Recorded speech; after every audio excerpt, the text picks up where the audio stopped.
As had been rumored, but now confirmed, Sony is doing a mid-generation refresh with a new slim console, launching, I think, this November. And this console will be launching with a removable, detachable Blu-ray disc drive this time. So it'll take up a lot more space, so it basically offers a good option for people who still want to basically buy a disc drive, but you can now detach it and keep it away if you want to, keep the slim form of your PlayStation when you're mostly playing digital games. So it's good to see.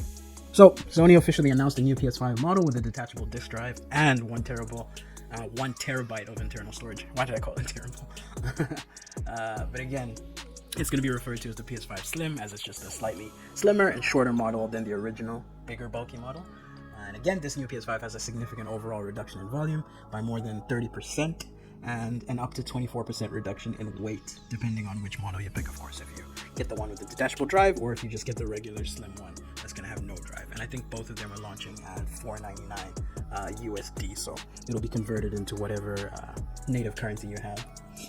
Also, there are now 4 separate cover panels, with the top portion in a more glossy look, while the bottom remains with its matte design that we saw from the beginning, with like the little PlayStation symbols woven into the white coloring and design.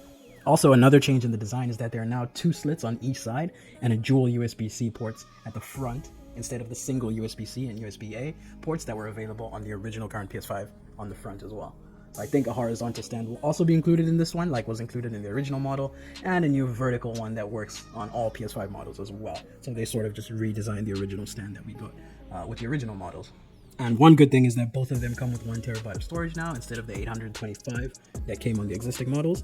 Because of that 825, you sort of just needed a lot more extra space, whether it was an external SSD or just general external hard drives. So I think that'll also be a good thing. Although I still think 1 terabyte is slightly too small, but at least now it's a lot bigger for anyone who's going to mostly be keeping a digital library. Because in my case, for example, I had to buy an external SSD, and I pretty much keep all my PS4 games on the external SSD, and then any current PS5 game that I'm playing, if I don't have the disc for it, I keep it on the actual PlayStation 5. And just to correct myself on the pricing, so it's actually going to be released in November, so it's $449.99 for the discless version, and then it's $499.99 for the disc version. And those again are US pricing, so depending on where you live, you'll just have to do the conversion. Like I said, for myself, I stay in Canada, so it'll be a Canadian conversion. But personally, I don't intend on upgrading or buying the mid-generation refresh. And I think I've actually mentioned this on the channel before. I'm not someone who tends to buy mid-generation refreshes because I don't see the advantage. And again, touch wood, only if my PlayStation sort of dies in the middle of the generation, then would I be inclined to buy like a slim or newer version. And so far, so with the PlayStation 1, my PS1 survived the entire generation. PS2, my PS2 survived the entire generation. PS3, that PlayStation didn't survive the entire generation, but by the time it died, the PS4 was launching, so I just bought a PS4 instead. And likewise, my PS4 lasted the entire generation, so thankfully it didn't die in between, so I never had to buy like the PS4 Pro or, like the mid-season refresh anyway. But yeah, the reason, like I mentioned again, why I don't buy, like, it has to have enough benefits for me to like rebuy it again. So like for me personally, on a personal level, unless my console's dying, I don't see the point of a refresh. But some people also just like to keep it current, so you can also just trade in your existing console and swap it out right for the newer one, and then you won't have to buy it for full price. So that's also something people can do. But yeah, just wanted to keep you guys abreast on the news. The official announcement is now official. I am recording this on the day that the announcement is made, but I think I'll publish the video the day after, so good to see. The mid-season refresh was rumored for basically a year now. We all knew it was coming, but I think we didn't know it was going to come so soon. But it's nice to see them launch it.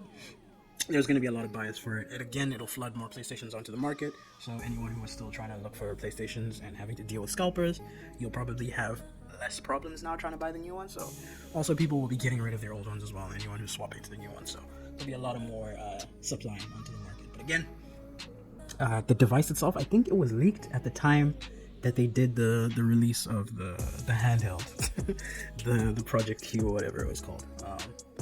So yeah, as always, stay safe, stay healthy, stay dangerous, stay blessed, and peace out, my good people. Can she win? Screw it! Right there. Shit! Imagine having to put down your own brother. Oh my god. Oh.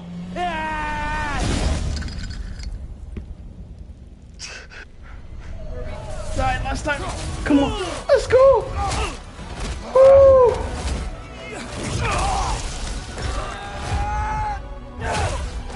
go. It's those father-son moments again. Oh, but now Freya's here as well. That if you just build great games, everything would turn around. And then the great games point is the one that I wanted to argue against heavily, because what is the point of your console if it's not for games? Like, what is the point of having a console if you're just gonna do Game Pass and cloud gaming? Like